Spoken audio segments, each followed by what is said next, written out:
मिर्जापुर थाना के बंगला चट्टी स्थित नेशनल हाईवे के सर्विस रोड पर मंगलवार को अनियंत्रित बाइक दीवार से टकरा गई, जिसके बाद बाइक सवार गंभीर रूप से घायल हो गया।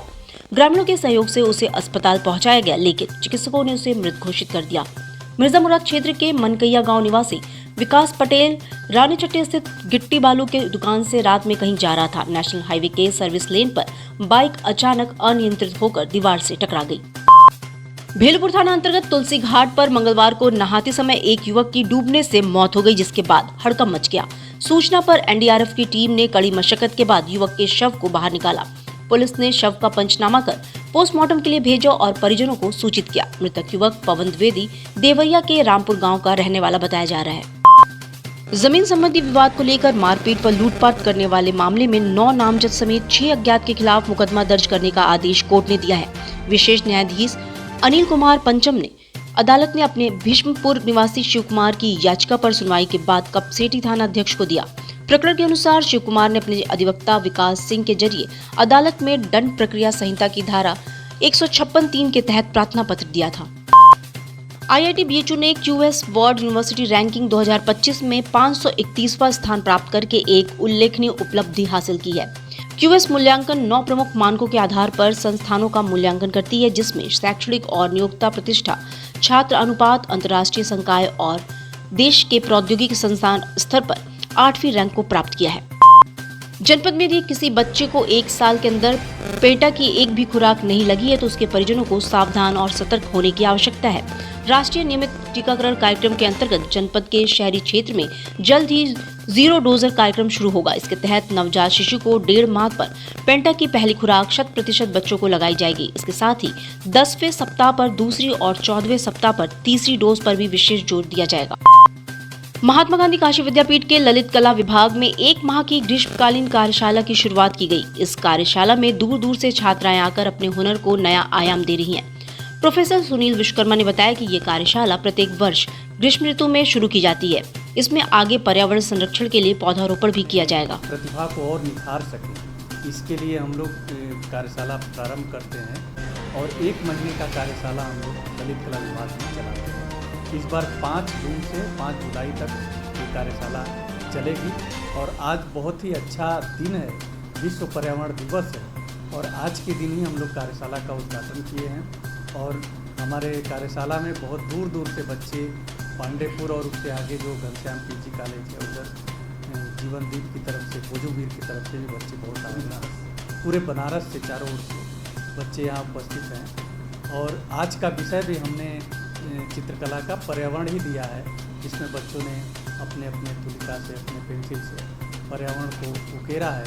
और एक दिन हम लोग वृक्षारोपण का भी कार्यक्रम रखेंगे, 1 महीने के कार्यक्रम। अब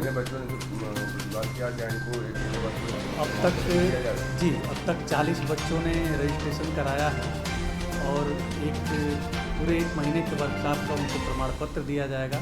और पूरे वर्कशॉप में हम लोग 3 प्रतियोगिताएँ भी करेंगे, चित्रकला, मूर्तिकला, टेक्सटाइल का, और 1 महीने बाद इनको प्रमाण पत्र जो है यहाँ से प्रोवाइड कराया जाएगा। विश्व पर्यावरण दिवस पर सामाजिक संस्था आशा ट्रस्ट द्वारा बंधाखला में संचालित लाइब्रेरी एवं स्टडी सेंटर की बालिकाओं ने पर्यावरण को संरक्षित करने का शपथ लिया। इसके साथ ही केंद्र के आसपास स्वच्छता अभियान चलाते हुए सिंगल यूज पॉलिथीन का प्रयोग न करने का संकल्प लिया। छात्राओं ने पूर्व राष्ट्रपति डॉक्टर APJ अब्दुल कलाम जी द्वारा 8 सूत्रीय पर्यावरणीय शपथ का अपने दैनिक जीवन में प्रयोग करने का भी प्रण लिया। विश्व पर्यावरण दिवस के अवसर पर नमामि गंगे ने दशाश्वमेध व प्रयाग घाट पर गंगा के तलहटी की सफाई की। इस दौरान प्रदूषण मुक्त विश्व के लिए शंखनाद किया। साथ ही लोगों को भी धरती और गंगा को अविरल और निर्मल रखने के लिए प्रेरित किया। संस्था के सदस्यों ने शंख ध्वनि के बीच गंगा सफाई और आरती के बाद जल संरक्षण का संकल्प किया। जागरूकता का विषय है। पूरा विश्व आज पर्यावरण संरक्षण के प्रति आशान्वित होता है और हमें भी जल को बचाने के लिए, अपनी माता की तरह हितकारिणी नदियों को गंदा न करने के लिए, पर्यावरण संरक्षित और सुरक्षित रखने के लिए, ढेर सारे पौधे लगाने के लिए और पौधों का संरक्षण करने के लिए सबको मिलकर आग्रह भी करना है और स्वयं भी इस ओर ध्यान केंद्रित करना है। तो आइए, आप सभी से निवेदन है कि विश्व पर्यावरण दिवस के अवसर पर पौधे भी लगाएं, पौधों का संरक्षण भी करें और माँ गंगा और उनकी सहायक नदियों में कोई प्रदूषण न हो, इसका भी जरूर ख्याल रखें। भारत माता की जय। उत्तर प्रदेश के मुख्यमंत्री योगी आदित्यनाथ के जन्मदिन के अवसर पर बुधवार को त्रिशक्ति सेवा फाउंडेशन के तत्वावधान में दशाश्वमेध घाट पर मां गंगा 101 लीटर दूध से अभिषेक किया गया। इस दौरान सीएम योगी के स्वस्थ व दीर्घायु जीवन की कामना की गई। हिंदू युवा वाहिनी व संस्था के सदस्यों की ओर से कबीरचौरा स्थित मंडलीय चिकित्सालय में स्वैच्छिक रक्तदान भी किया गया।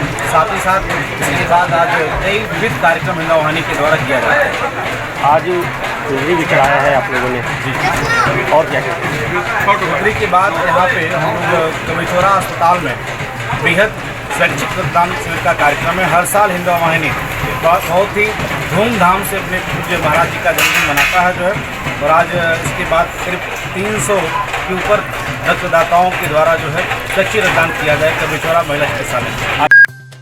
नरेंद्र मोदी तीसरी बार वाराणसी से सांसद चुने गए हैं। इसके लिए उन्होंने एक्स पर पोस्ट कर काशी के मतदाताओं का आभार जताया, साथ ही भरोसा दिलाया कि काशी की विकास यात्रा भविष्य में और तेजी से आगे बढ़ेगी। उन्होंने लिखा कि बाबा विश्वनाथ के आशीर्वाद से काशी के सम्मानित मतदाताओं ने लगातार तीसरी बार मुझे अपना सांसद चुना है। ये काशी के लाखों मतदाताओं के विश्वास की विजय है। मेरी काशी के परिवार के हर सदस्य को इस जीत के लिए हृदय से आभार है।